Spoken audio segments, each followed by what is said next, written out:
ও মুসলমান, জান্নাতে যখন আমরা ঢুকবো, জান্নাতে ঢোকার পরে আমাদেরকে যেই নিয়ামত দেওয়া হবে, এই নিয়ামত আমরা দুনিয়ার জমিনে দেখি নাই। সুবহানাল্লাহ বলেন।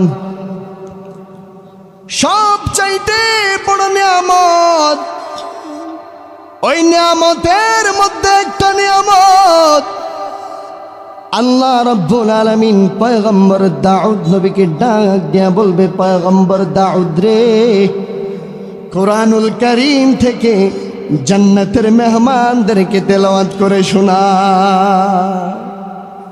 আল্লাহর অর্ডার পে আল্লাহ রাব্বুল আলামিনের পয়গম্বর দাউদ আলাইহিস সালাতু ওয়াস সালাম কোরআনুল কারীম থেকে তেলাওয়াত করা শুরু করে দিবেন।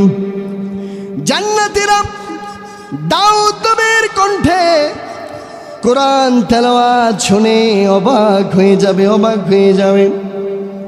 জান্নাতীরা বলবে, ও মালিক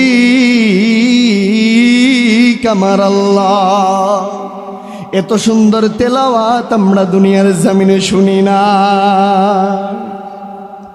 আল্লাহ রাব্বুল আলামিন জান্নাতীদেরকে বলবে, জান্নাতীরা রে, দাউদ নবীর কণ্ঠে কোরআন তেলাওয়াত শুনে তুমি অবাক হইলা রে, এবার এর চাইতে সুন্দর কণ্ঠে কি তেলাওয়াত শুনতে চাও?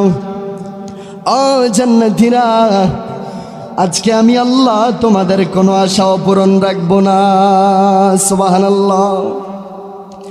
আল্লাহ রাব্বুল আলামিন আমার নবী, আপনার নবী রাহমাতুল লিল আলামিন নবীকে ডাক দিয়ে বলবে, ও হাবিব, ও বন্ধু আমার, আপনার উপর দুনিয়ার জমিনে আমি কোরআন অবতীর্ণ করলাম, আপনি কোরআনুল কারীম থেকে সূরা ইয়াসিন তেলাওয়াত করে শোনা।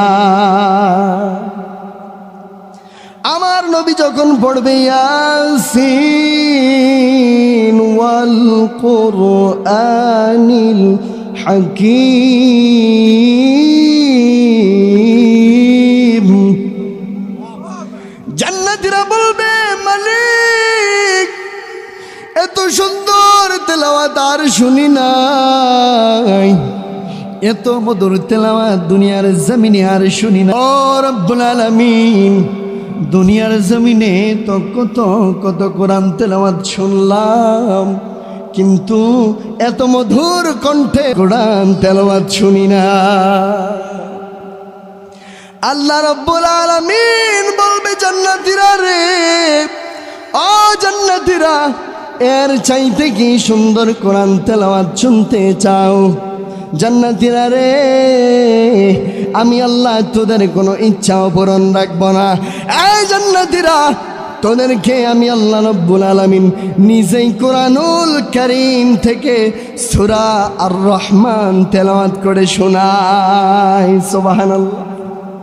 আল্লাহ তাআলার কণ্ঠে সূরা রহমান জান্নাতীরা শুনবে, এর চাইতে বড় চাওয়া পাওয়ার কিছু আসেনি। জান্নাতের মধ্যে 8টা দরজা রয়েছে। নবী সাল্লাল্লাহু আলাইহি ওয়াসাল্লাম জান্নাতের 8টা দরজার বর্ণনা দিতে গিয়ে সাহাবাদেরকে বললেন, ও সাহাবারা রে, তোমাদের মধ্যে এমন একজন রয়েছে, আমার আল্লাহ রাব্বুল আলামিন তাকে বড্ড ভালোবাসেন। নবীর কথা শুনে সাহাবারা বলে, ইয়া রাসূলুল্লাহ, ইয়া হাবিবাল্লাহ, ওই সাহাবাকে যাকে জান্নাতের 8টা দরজা ডাকতে শুরু করবে। আমার নবীর কথা শোনার পরে সাহাবারা শোনার জন্য পাগল হয়ে গেলেন। আমার নবী বলেন, ওই সাহাবার নাম হলো সাইয়্যিদনা আবু বকর। জোরে বলেন সুবহানাল্লাহ। সাইয়্যিদনা আবু বকর, তাকে জান্নাতের 8টা দরজা তাকে ডাকতে শুরু করবে, উদখুলু মিন বাবি, উদখুলু মিন বাবি।